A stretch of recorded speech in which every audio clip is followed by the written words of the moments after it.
Madam big boss ಅನ್ನುವಂಥ ವಿಚಾರ ಬಂದಾಗ ಅಲ್ಲಿ ಒಳ್ಳೆಯವರು ಕೆಟ್ಟವರು ಅನ್ನೋವಂಥವನ್ನ ನಾವು ಯಾವುದನ್ನು ಸರ್ಟಿಫೈ ಮಾಡೋದಕ್ಕೆ ನಮಗೆ ಅರ್ಹತೆ ಇರೋದಿಲ್ಲ.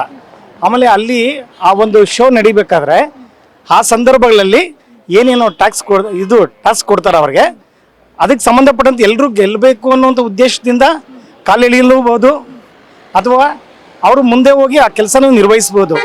ಆದರೆ ಅದರಲ್ಲಿ ಕಾಲೆಳಿತಾರೆ, ಅವ್ರನ್ನ ಈ ಥರ ಇನ್ಸಲ್ಟ್ ಮಾಡ್ತಾರೆ, ಇದನ್ನೆಲ್ಲ ಹೇಳುವಂಥ ಅವಶ್ಯಕತೆ ಇಲ್ಲ. ಎಲ್ಲವನ್ನೂ ಸಾರ್ವಜನಿಕರು ಗಮನಿಸ್ತಾ ಇರ್ತಾರೆ.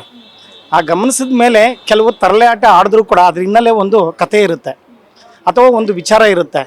ಬರೀ ತರಲೆ ಮಾಡೋದಕ್ಕೆ ಯಾರೂ ಮಾಡಿಸ್ಕೊಳ್ಳೋಕ್ಕೆ ರೆಡಿ ಇರಲ್ಲ, ಅದ್ರ ಹಿನ್ನೆಲೆ ಒಂದು ವಿಚಾರ ಇರುತ್ತೆ. ಆ ವಿಚಾರನೂ ಇಟ್ಕೊಂಡು ಗಿಲ್ಲಿ ಬೇರೆಯವ್ರನ್ನೆಲ್ಲ ಆ ಥರ ಟಾರ್ಗೆಟ್ ಮಾಡಬಹುದು. ಆದರೂ ಕೂಡ ಎಲ್ಲರೂ ಒಂದು ಟಾಸ್ಕ್ ಅಂತ ಕೊಟ್ಟ ಮೇಲೆ ಅದಕ್ಕೆ ಎಫರ್ಟ್ಸ್ ಎಲ್ಲರೂ ಹಾಕಬೇಕು, ಎಲ್ಲರೂ ಮಾತಾಡಲೇಬೇಕಲ್ಲಿ. ಗಿಲ್ಲಿನೇ ಟಾರ್ಗೆಟ್ ಮಾಡಿ ಬೇರೆ ಥರ ಮಾತಾಡೋದು, ಅವನು ಈ ರೀತಿ ಕಾಲೆಳಿತಾನೆ ಅನ್ನೋವಂಥ ಉದ್ದೇಶದಿಂದ ಮಾತಾಡೋದು ಬೇರೆಯವರೆಲ್ಲ, ಅದೆಲ್ಲ ತಪ್ಪಾಗುತ್ತೆ.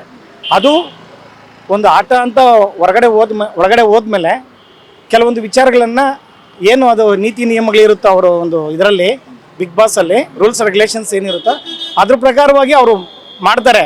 ಸರಿ ತಪ್ಪು ಅಂತ ಹೇಳೋದನ್ನು ಇನ್ನೊಬ್ಬರನ್ನ ನೇಮಿಸಿರ್ತಾರೆ. ಅವರು ಹೇಳ್ತಾರೆ ನೀವೇನು ತಪ್ಪು ಮಾಡ್ತಾ ಇದ್ದೀರಾ, ಏನು ಸರಿ ಮಾಡ್ತಾ ಇದ್ದೀರಾ ಅಂತ. ಪಬ್ಲಿಕ್ಸ್ ಹೇಳ್ತಾರೆ ಗಿಲ್ಲಿ ಮಾಡೋದೆಲ್ಲ ಸರಿ ಇಲ್ಲ ಅಂತ ಅನ್ಬೋದು. ಆದರೂ ಕೂಡ ಅದನ್ನು ಜಡ್ಜ್ಮೆಂಟ್ ಮಾಡೋದು ಸುದೀಪ್ ಸರ್ ಇದ್ದಾರೆ. ಅವ್ರು ಹೇಳ್ತಾರೆ ನೀವೇನು ತಪ್ಪು ಮಾಡ್ತಾ ಇದ್ದೀರಾ, ಏನಿಲ್ಲ ಅನ್ನೋಂಥ ವಿಚಾರಗಳನ್ನು ಅವ್ರ ಮುಂದೆ ತಿಳಿಸ್ತಾರೆ. ಆಗ ಅದು ತಪ್ಪು ಅಂತ ಅವನಿಗೇನಾದರೂ ಅರಿವಾಯಿತು ಅಂದರೆ ಸಾರಿ ಕೇಳ್ತಾನೆ ಅಲ್ವಾ. ಇದು ಗಿಲ್ಲಿಯವ್ರ ಸ್ಟೈಲ್. ಇದು ಅಶ್ವಿನಿ ಮೇಡಮ್ ಅವರು ಕೂಡ ಚೆನ್ನಾಗಿ ಆಡ್ತಿದ್ರು ಕೂಡ ಅವರು ಏನು ಅಂತಂದರೆ ಸ್ವಲ್ಪ ನಾನು ಅನ್ನೋದು ಸ್ವಲ್ಪ ಮಾತಾಡ್ತಾರೆ. ಆದರೆ ಅದು ಸಾರ್ವಜನಿಕರೆಲ್ಲರೂ ನೋಡ್ತಿರ್ತಾರೆ. ನಾವು ಯಾವ ರೀತಿ ಅದನ್ನು ಮಾತಾಡಬೇಕು ಅನ್ನೋದನ್ನು ಮಾತಾಡಬೇಕು. ಆಮೇಲೆ ಹೊರಗಡೆ ಬಂದು ಅವರೆಲ್ಲರೂ ಇದ್ದಾಗ ಒಂದು ರೀತಿ ಮಾತಾಡ್ತಾರೆ, ಒಳಗಡೆ ಹೋದ್ಮೇಲೆ ಭಾರಿ ರಾಷ್ಟ್ರವಾಗಿ ಮಾತಾಡ್ತಾರೆ ಕೆಲವು ವಿಚಾರಗಳೆಲ್ಲ. ಅದು ಅವ್ರ ವ್ಯಕ್ತಿತ್ವನ ತೋರಿಸುವಂಥ ವಿಚಾರ. ಅದು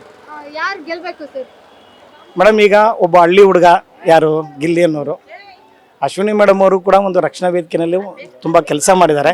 ಅದೆಲ್ಲ ಮುಖ್ಯ ಅಲ್ಲ. ಅಲ್ಲಿ ಏನು ಆಟ ಆಡ್ತಾರೆ, ಸಾರ್ವಜನಿಕರು ಯಾರು ಇಷ್ಟು ಜನಕ್ಕೆ ವೋಟ್ ಮಾಡಿರ್ತಾರೆ ಅದರ ಮೇಲೆ ಡಿಸೈಡ್ ತೊಗೊಳ್ಳೋದು ಸುದೀಪ್ ಸರ್ ಅವರು, ಆ ಬಿಗ್ ಬಾಸ್ ಕಡೆಯವರು. ಅದನ್ನು ಯಾರೂ ಡಿಸೈಡ್ ಮಾಡೋಕ್ಕೆ ಬರಲ್ಲ, ಅವರೇ ಡಿಸೈಡ್ ಮಾಡಬೇಕು. ಪಬ್ಲಿಕ್ಸ್ ಯಾರಿಗೆ ಹೆಚ್ಚಿಗೆ ವೋಟ್ ಮಾಡಿರ್ತಾರೆ, ಯಾರ ಮೇಲೆ ಹೆಚ್ಚಿಗೆ ವಿಶ್ವಾಸ ಇರುತ್ತೆ, ಅವ್ರು ಗೆಲ್ಬಹುದು.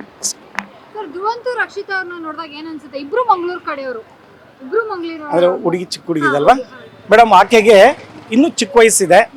ಆಮೇಲೆ ಇವರು ಬೇರೆಯವರು ಯಾರೋ ಸ್ಟೇಟ್ಮೆಂಟ್ ಕೊಟ್ಟರು ಏನಂತಂದರೆ ಆ ಹೆಣ್ಮಕ್ಳು ಹಂಗಿರಬೇಕು ಹೀಗಿರಬೇಕು ಅಂತ. ನಿಜವಾಗ್ಲೂ ಒಂದು ಕಡೆ ಸೇರಿದಾಗ ಆ ಭಾವನೆಗಳು ಯಾರಿಗೂ ಇರಲ್ಲ. ಅವರು ಒಂದು ತಂಗಿ ಸಮಾನ, ಒಂದು ಮಗಳ ಸಮಾನ ಇರ್ತಾರೆ. ಆ ಒಂದು ಚಿಕ್ಕ ವಯಸ್ಸು ಹುಡುಗಿ ಅದು ಹೇಗೆ ಬೇಕಾದರೂ ಇರ್ಬೋದು, ಅದರಲ್ಲಿ ತಪ್ಪೇನಿಲ್ಲ. ನಾವೀಗ ಒಂದು ಶಾಲೆಗೆ ಕಳಿಸ್ತೀವಿ ಮಕ್ಕಳನ್ನೆಲ್ಲರೂ, ಆ ಮಕ್ಕಳೆಲ್ಲರೂ ಒಟ್ಟಿಗೆ ಮಾತಾಡ್ತಾರೆ ಅಂದಿದ ತಕ್ಷಣ ನಾವು ಅದನ್ನು ತಪ್ಪಾಗಿ ತಿಳ್ಕೊಳ್ಳೋದು ತಪ್ಪಲ್ವಾ. ಒಂದು ಫ್ರೆಂಡ್ಶಿಪ್ ಅಂತಂದರೆ ಅದಕ್ಕೊಂದು ಬೆಲೆ ಇರುತ್ತೆ.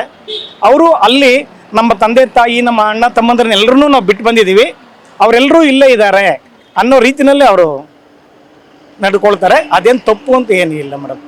ಅದ್ರ ವಿಚಾರವಾಗಿ ಇನ್ನೇನು ಕೇಳಿ ಮೇಡಮ್, ಅವರು ಆಟ ಆಡ್ತಾರೆ ಇಲ್ಲ ಅಂತೇನಿಲ್ಲ. ಆಮೇಲೆ ಇದಕ್ಕೆ ಈಗ ಗಿಲ್ಲಿನೂ ಆಟ ಆಡ್ತಿದ್ದಾರೆ, ಧ್ರುವಂತೂ ಅವರು ಆಟ ಆಡ್ತಿದ್ದಾರೆ, ಚೆನ್ನಾಗಿ ಆಟ ಆಡ್ತಿದ್ದಾರೆ. ಆದರೆ ಈ ವೋಟ್ಸ್ ಮಾಡೋದ್ರ ಮೇಲೆ ಡಿಪೆಂಡ್ ಆಗುತ್ತಲ್ವಾ ಜನಗಳ ಅಭಿಪ್ರಾಯ. ಇಬ್ಬರು ಚೆನ್ನಾಗಿ ಆಟ ಆಡ್ತಾರೆ ಅಂತ ನಾನು ಹೇಳ್ತಿದ್ದೀನಿ, ಇನ್ನೊಬ್ಬರು ಗಿಲ್ಲಿ ಬಗ್ಗೆನೇ ಮಾತಾಡ್ತಾರೆ, ಇಲ್ಲ ಧ್ರುವಂತ್ ಬಗ್ಗೆನೇ ಮಾತಾಡ್ತಾರೆ. ಮೇಡಮ್ ಎಲ್ರಿಗೂ ಒಳ್ಳೇದಾಗಲಿ. ಅವ್ರಿಗೆ ಆಟ ಆಡಿದವರೆಲ್ಲ ಸೋತವರೆಲ್ಲನೂ ಬೇಜಾರು ಮಾಡ್ಕೊಳ್ಳೋಂಥ ಅವಶ್ಯಕತೆ ಇಲ್ಲ. ಗೆಲುವು ಸೋಲು ಅನ್ನೋದು ಎರಡು ಇರುತ್ತೆ, ಗೆಲ್ಲೋದು ಒಬ್ಬರೇ. ಹಾಗಾಗಿ ಯಾರೂ ಬೇಜಾರು ಮಾಡ್ಕೊಳ್ಳೋಂಥ ವಿಚಾರ ಇಲ್ಲ. ಯಾರು ಗೆದ್ದರೂ ಕೂಡ ನಮ್ಮ ಕರ್ನಾಟಕದ ಒಬ್ಬ ಮೆಂಬರ್ ಗೆಲ್ತಾ ಇದ್ದಾನೆ ಅಂತ ಒಂದು ಖುಷಿ ಪಡಬೇಕು. ಇದು ಅವರವರ ಹಣೆಬರಕ್ಕೆ ಸಂಬಂಧಪಟ್ಟಂತೆ ಅವರವರ ಇದು ಏನು ಎಫರ್ಟ್ಸ್ ಏನು ಹಾಕಿರ್ತಾರೆ ಅದ್ರ ಪ್ರಕಾರ ಅವ್ರ ಗೆಲುವು ಸಾಧನೆ ಆಗ್ತದೆ.